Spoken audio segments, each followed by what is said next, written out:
The man accused of a deadly July 4th parade shooting spree faces 7 murder counts. This as questions emerge about how he was able to legally buy 5 weapons, despite what some call red flags. AP correspondent Julie Walker reports.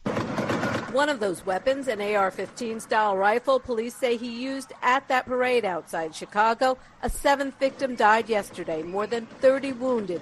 Lake County State's Attorney Eric Reinhart. These are just the first of many charges that will be filed. Authorities say 21-year-old Robert Cremo planned the attack for weeks, dressed as a woman to get away, and passed several background checks despite a 2019 call from a family member who said he threatened to kill everyone in his home. Vice President Kamala Harris at the site of the shooting last night, offering condolences, renewing calls for an assault weapons ban. We got to be smarter as a country in terms of who has access to what. Audio courtesy Raina Nelly and WLS. I'm Julie Walker.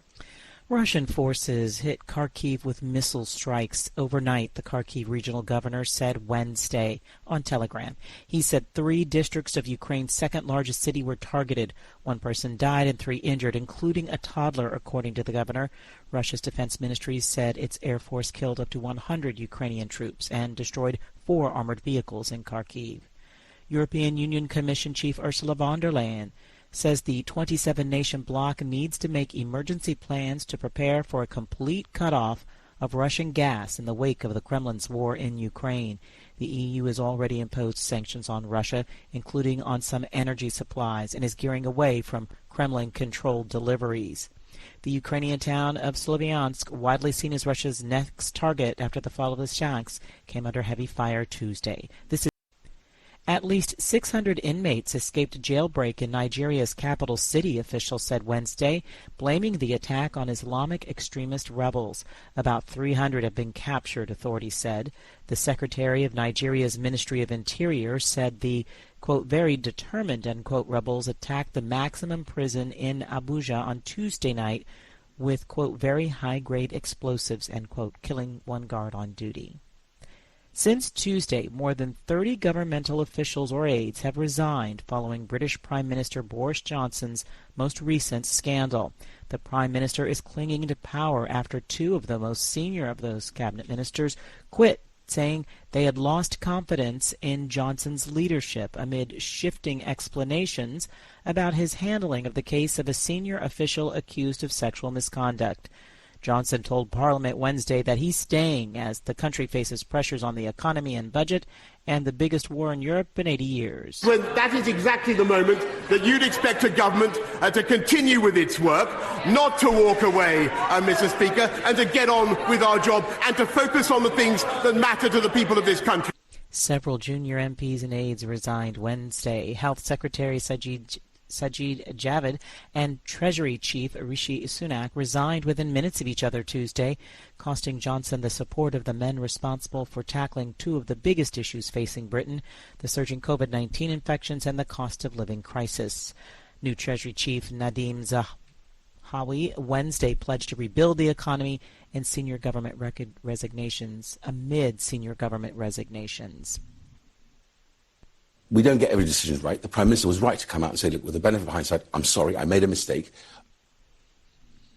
The Secretary General of the Organization of Petroleum Exporting Countries, or OPEC, has died.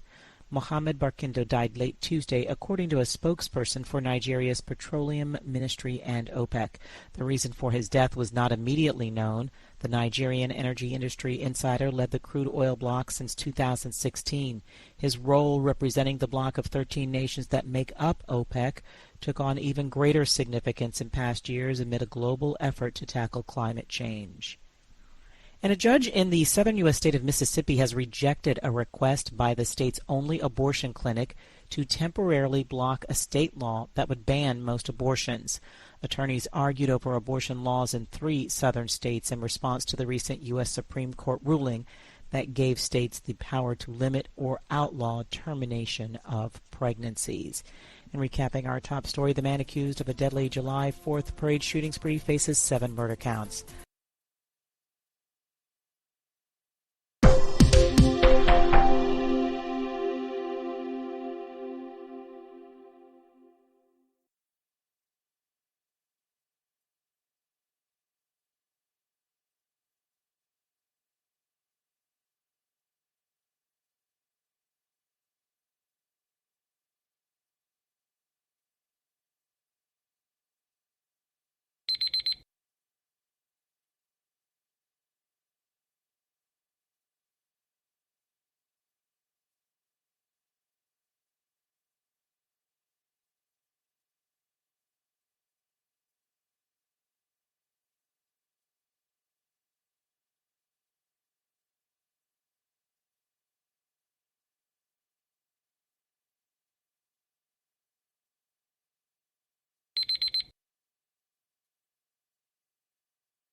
Hi, thank you for watching. I hope the videos are useful for you. Please subscribe to my channel using the button below.